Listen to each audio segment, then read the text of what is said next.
بسم اللہ الرحمن الرحیم نحمدہ ونصلی علی رسولہ الکریم اما بعد۔ اللہ کا فضل ہے کہ اللہ نے ہمیں ایمان دیا ہے اور ایمان والے کو زندگی جینے کا سلیقہ سکھا دیا گیا ہے، ایک ڈھنگ ایک اصول جس سے اس کی دنیا بھی بن جائے اور آخرت بھی بن جائے۔ اور کوئی نہیں چاہتا کہ ہماری دنیا خراب ہو یا ہماری آخرت خراب ہو۔ ہماری چاہت تو یہی ہوتی کہ ہمارا سب کچھ اچھا ہو جائے، لیکن شیطان اور نفس یہ چاہتے ہیں کہ کسی کا کچھ بھی اچھا نہ ہو، خصوصاً ایمان والے کا ایمان ہی خراب ہو جائے یا ایمان گناہ کرتے کرتے لٹ جائے، ختم ہو جائے، اللہ چھین لے۔ یہ اس کی کوشش ہے شیطان کی۔ اللہ ہم سب کی حفاظت فرمائے۔ اس لیے ہم چاہتے ہیں سب اچھا ہو جائے تو ہمیں گناہ چھوڑ دینا چاہیے، اور گناہ کرنے سے اللہ پاک ناراض ہو جاتے ہیں کہ ایسا بڑا محسن جس سے بڑا کوئی احسان کرنے والا نہیں ہوگا۔ ہم اپنے پاس جو کچھ نعمتیں ہیں ان نعمتوں میں غور کریں، ایک ایک چیز سر سے پاؤں تک میں، تو اس کا کوئی بدل دنیا میں نہیں دے سکتا۔ تو پھر جس نے اتنا احسان کیا ہو اور اس کے ساتھ ساتھ ہمیں ایمان بھی دے دیا ہو، تو اسے ناراض کرنا، گناہ کے کام کرنا، یہ تو عقل کے خلاف ہے۔ اور پوچھا جائے ہم سے، ہم ایمان والوں سے، تو ہمارا جی بھی چاہتا ہے کہ ہم اللہ کو ناراض نہ کریں، لیکن اللہ تعالیٰ کو ناراض ہم کر دیتے ہیں۔ اس لیے اور یہ گناہ جو ہے یہ بیماری ہے۔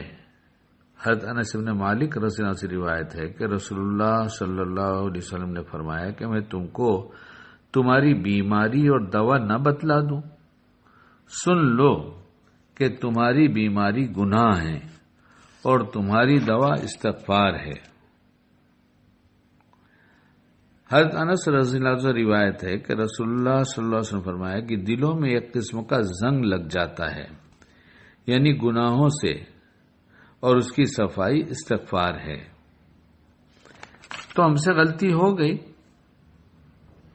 ہم نے کیا، لیکن جب اللہ نے ہمارے لیے توبہ اتارا ہے تو ہم توبہ کر لینا، ہو گئی غلطی، اور کتنی آسانی کر دی گئی ہے کہ ایک روایت ہے جس میں حضرت ابو ہریرہ رضی اللہ عنہ سے روایت ہے کہ رسول اللہ صلی اللہ علیہ وسلم نے فرمایا مومن جب گناہ کرتا ہے تو اس کے دل پر ایک سیاہ دھبا ہو جاتا ہے، پھر اگر توبہ استغفار کر لیا تو اس کا قلب صاف ہو جاتا ہے، اور اگر گناہ میں زیادتی کی تو وہ سیاہ دھبا اور زیادہ ہو جاتا ہے۔ سو یہی زنگ جس کا ذکر اللہ تعالیٰ نے اس آیت میں فرمایا ہے، ہرگز ایسا نہیں جیسا کہ وہ لوگ سمجھتے ہیں، بلکہ ان کے دلوں پر ان کے اعمال بد کا رنگ بیٹھ گیا۔ حضرت معاویہ رضی اللہ عنہ سے روایت ہے کہ رسول اللہ صلی اللہ علیہ وسلم نے فرمایا اپنے کو گناہوں سے بچانا، کیونکہ گناہ کرنے سے اللہ تعالیٰ کا غضب نازل ہو جاتا ہے۔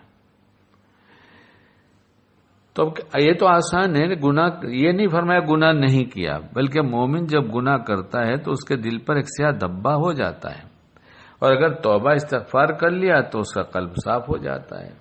اس کے پہلے کلپ میں نے ایک عرض کیا تھا کہ اگر ہم اپنی ایک بیپ لگا لیں، اپنے موبائل میں ایک بیپ لگا لیں، یعنی ہر تھوڑی دیر کے بعد، گھنٹے 2 گھنٹے کے بعد، ہر گھنٹے کی لگا لی جائے کہ 1 گھنٹے کے پر ایک بیپ بجے، جس کا مطلب ہم توبہ کر لیں، یا اللہ ہم نے جو کچھ گناہ کیا اس گھنٹے میں اللہ معاف فرما دیجیے، زندگی کی بھی سب معاف فرما دیجیے، اور ابھی جو ہم نے کیا 1 گھنٹے کے اندر وہ بھی معاف کر دیجیے۔ ایسے ہی ہر گھنٹے پر توبہ ہوتی رہی تو سارے دھبے صاف ہو جائیں گے، اور جب دھبے صاف ہو گئے تو دل بن گیا۔ مرنے کے بعد جب کہیں گے اللہ تعالیٰ وہ دل لاؤ جو میں نے تم کو دیا، یعنی صاف ستھرا پاک دل، تو یہ توبہ کی برکت سے یہ دل صاف ستھرا ہو جائے گا اور اللہ تعالیٰ ہم سے راضی ہو جائیں گے۔ اللہ ہمیں سچی پکی توبہ کی توفیق دے، ہر گناہ سے بچائے، اور جیسے کوئی گناہ ہو جائے ویسے پھر فوراً ہم توبہ کر لیں۔ اللہ اس کی توفیق عطا فرمائے۔